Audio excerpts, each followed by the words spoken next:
parler de l'écho à présent dans l'info écho. Quoi de plus normal, oui, mais vous allez comprendre. Bonjour Christophe Dansette. Bonjour Damien. L'écho, c'est le nom choisi il y a plusieurs jours pour devenir la future probable monnaie unique en Afrique de l'Ouest.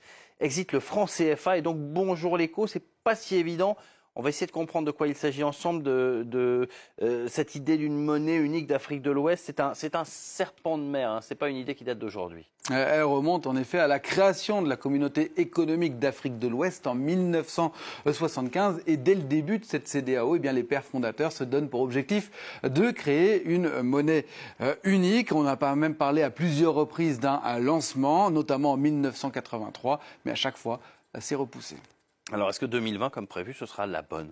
C'est toute la question. En tout cas, les chefs d'État de la CEDEAO se réunissent samedi à Abuja, au Nigeria, pour régler les derniers détails pour le lancement de cette monnaie. Le nom, vous l'avez dit, il a déjà été choisi. Ce sera l'écho, un nom facile à retenir, et facile à prononcer aussi, oui. Que ce soit en français ou en anglais. Voilà, que ce soit commun à tout le monde, parce que cette monnaie, si elle voit le jour, elle sera adoptée aussi bien par des États francophones qu'anglophones. Oui, on va voir une carte qui représente les 15 États membres de cette CEDEAO, et on va voir que 8 d'entre eux, ceux qui sont entourés de rouge, là, utilisent aujourd'hui, ce sont les États francophones, certains des États francophones utilisent aujourd'hui le franc CFA. Mais il y en a d'autres qui utilisent d'autres monnaies, comme le Ghana, qui utilise le Cedi, ou encore le Nigeria, la Naira. Le Nigeria qui est le dernier pays qu'on le voit ici, à avoir rejoint cette idée d'une monnaie unique. Il y était assez réticent dans un premier temps.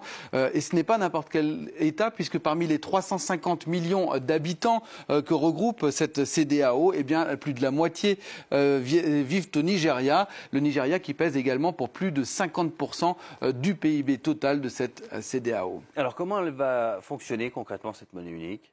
Tout d'abord, il va falloir en déterminer la valeur. Les ministres des Finances de la CEDEAO se sont mis d'accord sur le principe d'une parité flottante en fonction de l'inflation et donc pas de se fixer par rapport à d'autres monnaies comme l'euro, le dollar ou le yuan. Le modèle de la Banque centrale, il devra être fédéral et enfin, ces États devront respecter un certain nombre de critères de convergence, parmi eux un taux d'inflation annuel en dessous de 10% dans un premier temps, 5% pour objectif dans un deuxième temps, un déficit en dessous de 3%, une dette en dessous de 70% du PIB. Enfin, tous ces États devront avoir des réserves conséquentes, au moins 3 mois d'importation. Et là, les choses se compliquent. Oui, parce que les disparités entre ces États, elles sont très importantes. Je vais juste vous donner un exemple, l'inflation.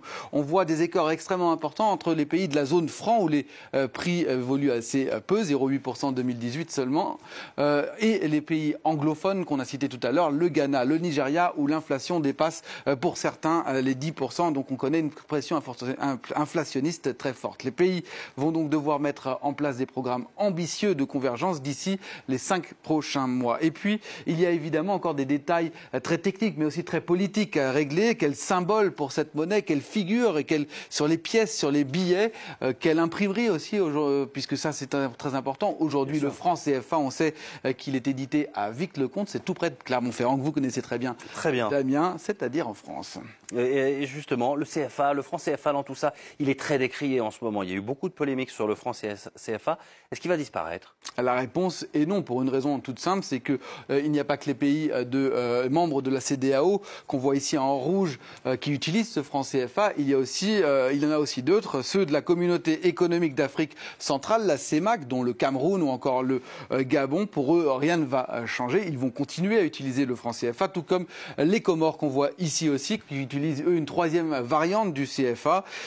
Mais l'avenir de cette monnaie créée en 1945, elle se pose effectivement pour ces pays ici en rouge. Vous savez que, vous l'avez dit à l'instant, le franc CFA a été l'objet de fortes critiques ces derniers temps. On le voit encore, on l'a vu encore dans des manifestations récentes. Par exemple ici au Bénin, c'était il y a 2 ans, qu'elles ont récemment fait l'objet d'une passe d'armes entre la France et l'Italie, avec cet homme, Luigi Di Maio, le ministre italien du Travail, également chef de file du mouvement 5 étoiles, qui accusait récemment le franc CFA d'être un héritage de la colonisation française. Cela n'empêche pas la plupart des chefs d'État membres de ce franc CFA, dont Alassane Ouattara pour la Côte d'Ivoire, d'avoir encore récemment défendu la monnaie, louant en particulier sa stabilité. En France à Bercy. Eh bien, pour l'instant, on ne se prononce pas. On dit simplement suivre de très très près ce sujet.